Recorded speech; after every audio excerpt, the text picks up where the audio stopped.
Please be seated.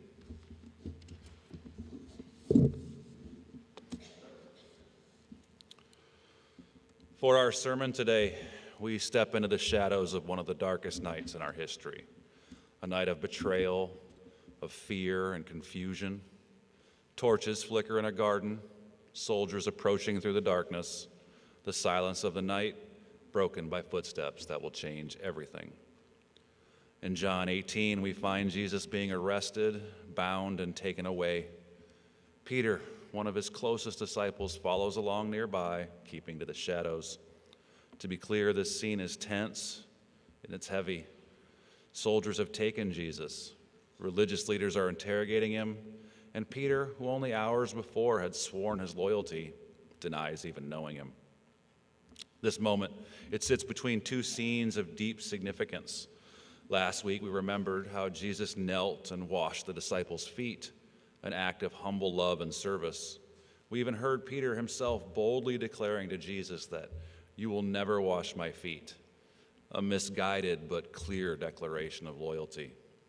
And next week, we're going to hear about Jesus speaking with Pilate, declaring that his kingdom is not of this world. For today, however, again, we stand in the middle of the story. We're in a place where fear, violence, and denial surround the very one who came to take away the sins of the world, the one who in the midst of it all stands bound, beaten, questioned, and rejected, just as the prophets told us he would. Isaiah, for one, we hear gives us words that echo powerfully here. He was despised and rejected by others, a man of suffering and acquainted with infirmity. Like one from whom others hide their faces, he was despised, and we held him of no account. On this night, in John's Gospel, those closest to Jesus will most certainly hide their faces from him. But before we look more closely at Peter's denial, let's first look back to what's happening with Jesus right now. John tells us that a band of soldiers and officers had seized Jesus, bound him, and let's just think about that for a second, okay? The one through whom all things were made, the one who spoke the world into existence, is tied up like a criminal.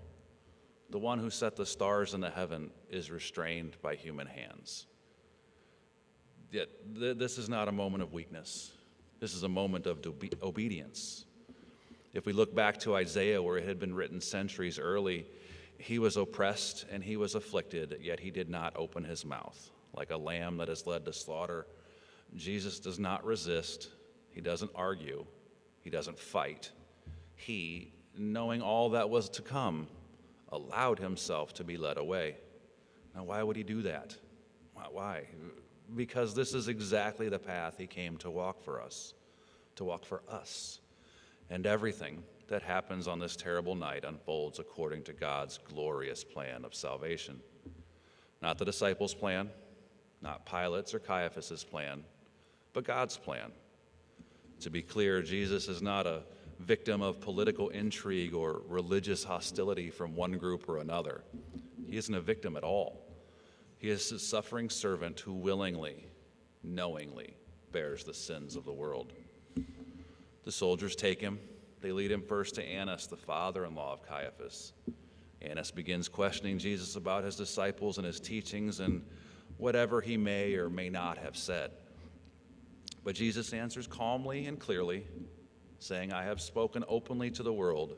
I have said nothing in secret." And for that answer, one of the officers strikes him. This is another moment for me to pause and try to wrap my head around this scene. Imagine that moment. The Son of God stands before them. Truth itself is speaking, and their response is violence. Isaiah again speaks into this scene. He was despised, and we held him of no account.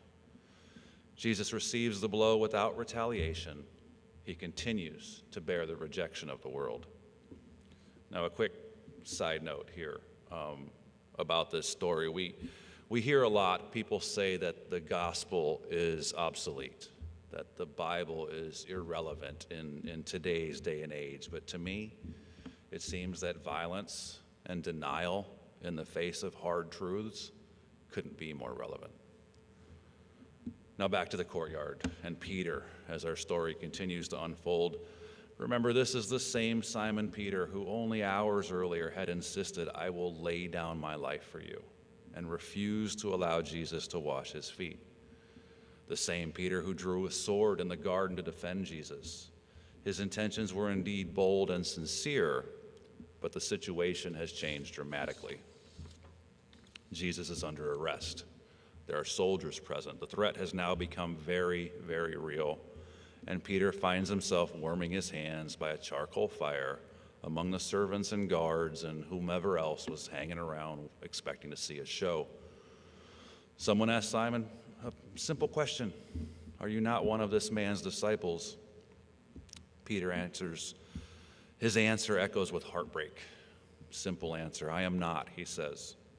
The man who vowed loyalty, the man who pledged his life to Jesus, now denies even belonging to him. Like I said, heartbreak. As we know, it happens not once, not twice, but 3 times. A second accusation, it comes quickly from the servants of the high priest. Again, Peter denies it. He must have felt trapped, like he had no choice. His faith, which had filled him with so much certainty only hours before, was failing him. Then finally, a relative of the man whose ear Peter had cut off in the garden asked him directly, "Didn't I see you in the garden?" Once again, Peter denies it, and immediately the rooster crows. John's gospel tells this story simply, almost quietly, but the weight of it is enormous. You see, Peter's denial is not just about fear. It's about our universal human struggle between faithfulness and self-preservation. When following Christ becomes dangerous, costly, or uncomfortable, the temptation to distance ourselves is very strong. We might not stand in a courtyard facing armed guards, but we certainly face our own moments of testing. Moments when speaking about our faith feels awkward, feels a little risky. Moments when living according to Christ's teachings set us apart. Moments when silence feels easier than truth. Peter's denial is painful precisely because it is so recognizable. And while Peter denies Jesus, Jesus never denies Peter. Even as Peter fails, Jesus continues walking the road that will lead to the cross, for Peter's sake and for our sake. That brings us to the Psalm, Psalm 17, the words we heard earlier: "Hear a just cause, O Lord. Attend to my cry. You have tried my heart. You have visited me by night." These words could easily be placed on Jesus' lips during the night of the trial. God sees what's happening in the darkness. He hears the cries that rise from injustice and suffering, and Jesus entrusts himself completely to the Father's judgment. While dangerously false accusations swirl around him, while violence and betrayal consume the night, Jesus remains faithful. The psalmist continues, "Keep me as the apple of your eye, hide me in the shadow of your wings." In a somewhat mysterious way, this prayer is fulfilled through the very suffering Jesus endures. By going to the cross, he brings us into the shelter, into the shadow of God's wings. And then that is the heart of the gospel. Isaiah tells us that the suffering servant would bear our griefs and carry our sorrows, and yet we would still be almost doomed to deny him. All like sheep have gone astray. We have all turned to our own way, Isaiah says. And Peter's denial is merely one example of that wandering. Isaiah continues, "And the Lord has laid on him the iniquity of us all." That includes Peter's denial. It includes our own moments of fear, weakness, simple compromise, or unfair behavior. Jesus stands silent before his accusers because he is carrying all of that for all of us. Every sin, every betrayal, every denial. The silence of Jesus is not resignation. It is redemption in progress. He allows himself to be bound so that we might be free. He allows himself to be struck so that we might receive mercy. He allows himself to be rejected so that we may be welcomed into God's grace. And here's another remarkable detail to me in John's gospel. Peter denies Jesus while standing beside a charcoal fire. Now, later in the story, after the resurrection in John chapter 21, verse 15, Jesus will meet Peter again beside another charcoal fire on the shores of the Sea of Galilee. There, Jesus will ask Peter 3 times, "Do you love me?" 3 denials, 3 restorations. The story that begins in failure ends in forgiveness. That is the promise in the heart of the gospel I mentioned earlier, hidden here within this dreadful night. Yes, we may recognize ourselves in Peter's momentary weakness, but we also see the unwavering love of Christ. He does not abandon Peter, and he will not abandon us. When our faith falters, his remains eternal. The one who was despised and rejected becomes the cornerstone of our salvation.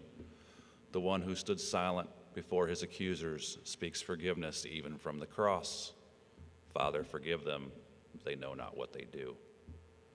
And so, with today's gospel, let us reflect on 2 truths. First is a call to real honesty about our own lives. Like Peter, we are all capable of great devotion one moment and great failure the next. Lent is the perfect time to acknowledge that reality before God.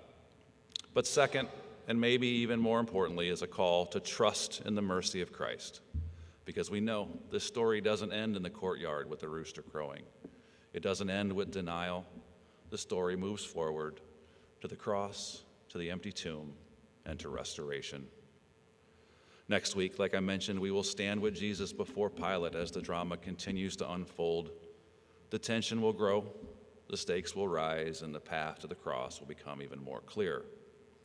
But for today, let's pause in that courtyard for a moment longer as we watch the suffering servant endure rejection, as we watch a loyal servant stumble in fear. Let us see and feel the depths of God's love as surely as the warm glow from that charcoal fire. For Jesus, he walks this path knowing exactly who we are. He knows our weaknesses, he knows our fears, he knows the moments when we fail to stand firm. Yet still, he goes forward with us. Still, he carries the cross. Still, he gives himself for the life of the world.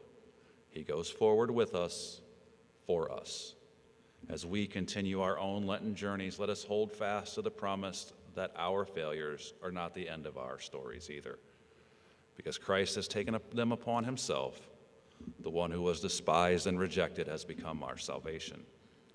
The one who stood bound before our human courts now reigns as Lord, and the one whom Peter denied 3 times will restore him with the words of grace. May that same grace strengthen us in faith, sustain us in times of testing, and draw us ever closer to the one who loved us enough to walk this road to the cross. In the name of Jesus Christ, our merciful Redeemer, amen.